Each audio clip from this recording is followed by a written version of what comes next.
Hello, my name is Ajrina Hysaj, and I am preparing this video for as my second assignment for the digital learning environment investigation. So it's an investigation where I will be addressing a few issues that have pedagogical nature as well as social nature for students. So let's continue. What I'm trying to investigate is, well, I have a problem. My pedagogical problem is that students in the online platform are are seen as less active and collaborative as they would have been in the face-to-face classrooms. So that is something that I need to address.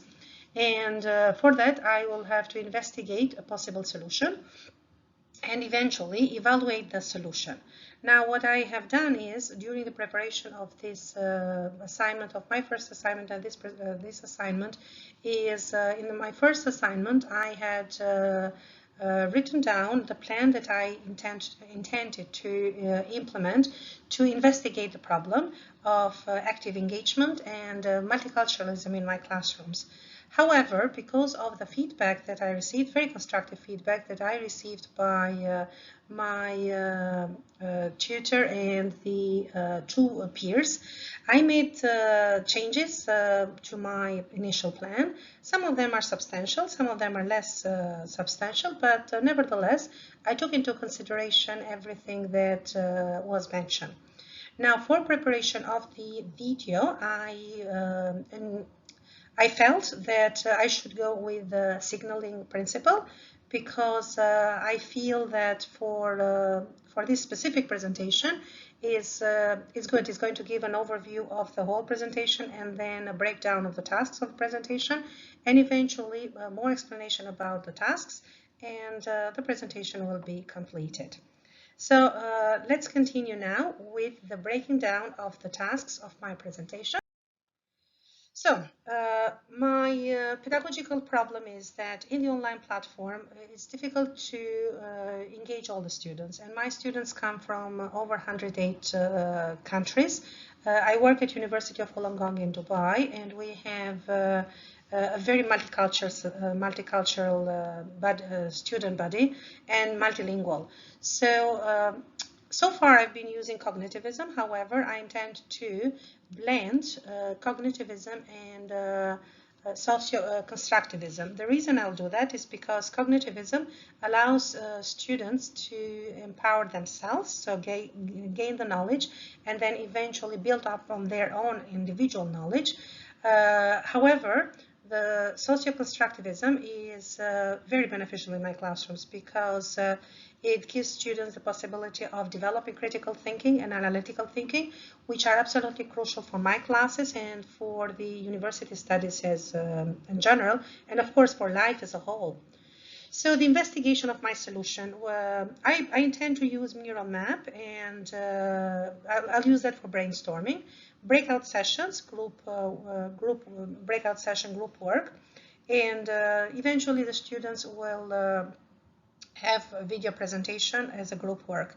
Now, the evaluation of the solution, well, first I'll have to evaluate the group formation and then the collaborative learning, how my students are collaborating, and then the video production, how is the production of the video going on, and finally I will have students reflective tasks whereby they will reflect on their experience in the group work. So let's continue. I have broken down the steps of my pedagogical problem investigation and evaluation. So the formation of knowledge base is something that cognitivism allows students to develop. However, there is a problem in my classes, and that problem is that my students come from a variety of nations and a variety of education systems. And it's very difficult for anybody, not only me, but any educator, it's very difficult to understand exactly where they stand and how much knowledge each of them has. If we are in the face-to-face classes, it's different because you still have the possibility of looking at them and seeing how they interact. However, in the online platform, that is quite different. So by introducing socio-constructivism, I intend to challenge to challenge the presence of the online, I mean, that vacuum that the online platform creates. And at the same time, I intend to challenge students' viewpoints. So they would listen to each other. They will have to negotiate the thought and decide on everything that they are going to do. Now, how am I going to do it? Well, first I will start with introduction of the mirror map and the video creation. And then I will put my students in breakout sessions, groups of 3 or 4. I will have to make sure that the same culture is not in the same group, if it's possible. As I said, my classes are very diverse, so that's quite possible most of the time. And then I will be possibly allowing my students to have the thought negotiation on cultures, similarities, and differences. They will co-create the knowledge. They will co-create the knowledge in combination with each other, and they will at the same time be self-driven by and be allowed to self-reflect. Eventually, the video will be prepared and the group work will be done, finalized. The evaluation process is I am going to evaluate their active participation in the breakout session. The video production will be graded. Video production and the reflective task, they will both be graded on they will be graded on their language use, on their grammar use, on their vocabulary, of course, the content, and as I mentioned, participation.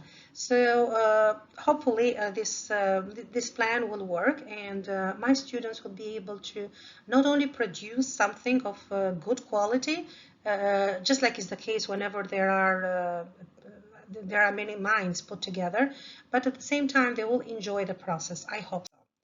So that's the list of the references that I used, and I will let you know how my investigation goes. That's all from now. Bye-bye.